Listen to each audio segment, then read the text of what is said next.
Bienvenue pour la correction du TP la molle quantité de matière pour les élèves qui n'étaient pas présents au TP du fait de la sortie scolaire. Donc avec quelle grandeur, après avoir regardé bien sûr la vidéo, hein, avec quelle grandeur de la vie de tous les jours peut-on comparer la molle, autrement appelée la quantité de matière? Et bien la molle ou la quantité de matière, c'est ce qu'on appelle un paquet. Un paquet d'atomes, un paquet d'éléments chimiques, un paquet de ce qu'on veut en fait, mais c'est un paquet. Un peu comme une douzaine d'œufs. En parlant de douzaine d'œufs, on compte les œufs par douzaine. Pourquoi n'utilise-t-on pas la douzaine pour les atomes et les molécules? Parce que les atomes sont trop petits. Donc si on prend 12 atomes, le paquet n'est pas visible à l'œil nu. Donc il faut prendre un plus grand nombre pour que le paquet puisse être visible à l'œil nu. À l'œil nu. Du coup, combien de particules contient une mole, c'est-à-dire un paquet de quantité de matière? Eh bien, il contient 6,02 fois 10 puissance 23 éléments, c'est-à-dire un 6 suivi de 23 chiffres après. Donc c'est milliards, de milliards, de milliards, naturellement. C'est un très grand chiffre parce que, je le rappelle, les atomes et les molécules sont très petits, et donc il faut prendre un grand chiffre pour avoir un paquet visible à l'œil nu. On appelle ça le nombre d'Avogadro. Alors ensuite, on va s'entraîner avec des sandwichs, hein, vous avez lu l'énoncé. Imaginez que vous vouliez confectionner un sandwich, la recette est simple. 3 tranches de pain de mie, 4 tranches de fromage, 2 tranches de jambon, une feuille de salade. Alors un peu d'entraînement, on va remplir le tableau en fonction du nombre de sandwichs à concevoir. Et ben, si on veut 2 sandwichs, il faut qu'on fasse 2 fois 3 pour les tranches de pain de mie. 2 fois 3, ça fait 6 tranches de pain de mie. 2 fois 4 pour les tranches de fromage, ça fait 8. 2 fois 2 pour le jambon, ça fait 4. 2 fois 1 pour la salade, ça fait 2. Et après, pour 3 sandwichs, même principe. Pour 5 sandwichs, même principe. Pour 15 sandwichs, même principe. Par exemple, pour les tranches de jambon, eh ben, comme il faut 2 tranches de jambon par sandwich, on fait 15 fois 2 et on obtient 30. 15 fois 2, 30, etc., etc., etc. Donc ça, c'était facile. On le voit, quand il y a de nombreux sandwichs à préparer, ça devient difficile de continuer à travailler en comptant les éléments un par un. Bah oui, quand on arrive à 15 sandwichs, vous voyez, compter 60 tranches de fromage, demander 60 tranches de fromage au fromager, 30 tranches de fromage au boucher, etc., etc., ça commence à devenir compliqué. Alors imaginons qu'on ait 200 ou 300 sandwichs à préparer, par exemple, pour une manifestation sportive. Bah là, on va pas acheter les éléments à l'unité, c'est-à-dire on va pas acheter 45 tranches de jambon, on va acheter des paquets de jambon. Et ben, si j'ai introduit ça, c'est pour vous parler justement des paquets, comme en chimie. Donc imaginons qu'il y ait 20 tranches de pain de mie dans un paquet de pain de mie, 40 tranches de jambon dans un paquet de jambon, 120 tranches de fromage dans un paquet, et 30 feuilles de salade, 30 feuilles dans une salade, un paquet de salade. Alors, complétez ce tableau si on veut préparer 120 sandwichs. Alors d'abord, il faut calculer le nombre d'éléments dont on a besoin pour faire 120 sandwichs.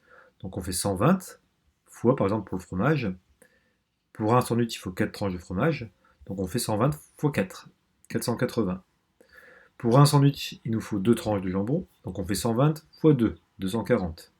Il nous faut une feuille de salade, 120 fois 1, 120. Et il nous faut 3 tranches de pain, 120 fois 3, 360.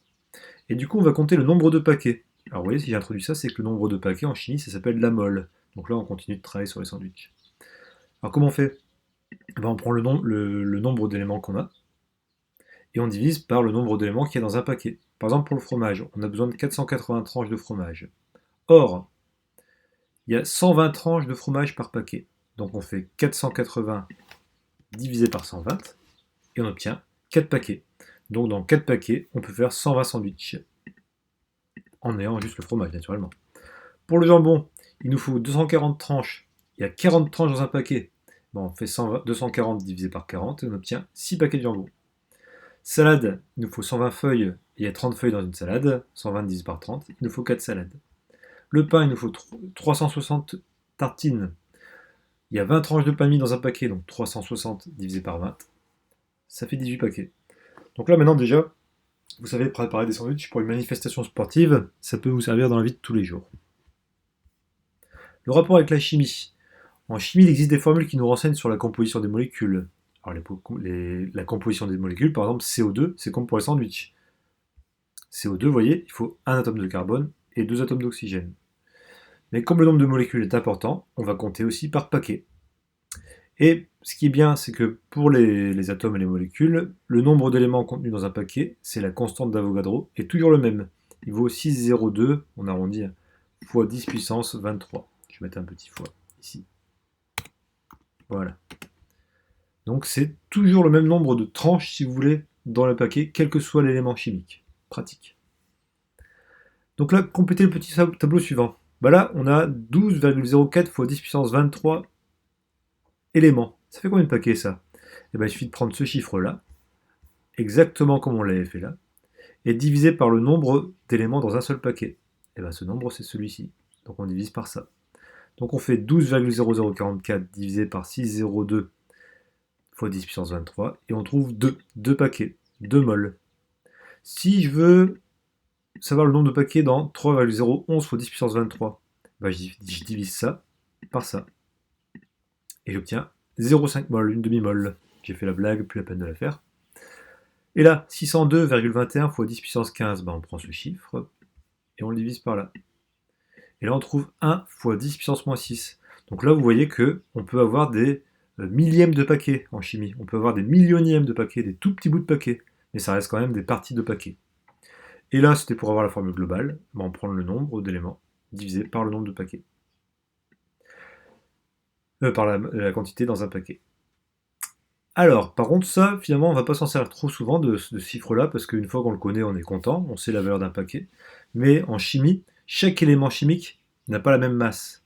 Donc la taille du paquet, puisque tous les paquets ont le même nombre d'éléments, dépend de la masse de l'élément. Par exemple, un paquet d'hydrogène contient ça, et sera petit. Un paquet de carbone contient ça, et sera plus gros, car les atomes de carbone sont plus gros, donc du coup, si je prends le même nombre, j'aurai un plus gros paquet. En chimie, chaque mol, chaque paquet, a une certaine masse molaire, qu'on appelle masse molaire. Cette masse dépend de l'élément chimique, bah oui, elle dépend de la taille. Un paquet d'uranium est beaucoup plus gros qu'un paquet d'hydrogène, comme je viens de le dire. Connaître la masse molaire, la masse d'un paquet d'éléments chimiques, permet de connaître le nombre de moles si on connaît la masse inversement.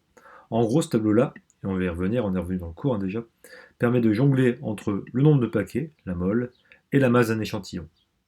Alors pour savoir répondre à ça, il suffisait d'utiliser les unités. Par exemple ici, j'avais un 300 grammes. Or, pour cet élément chimique-là, un paquet, une mole, pèse 60 grammes. 60 grammes pour une mole. Ça fait combien de moles? Je fais 300 divisé par 60, ça fait 5 moles. 5 paquets de 60 grammes, ça fait 300 grammes.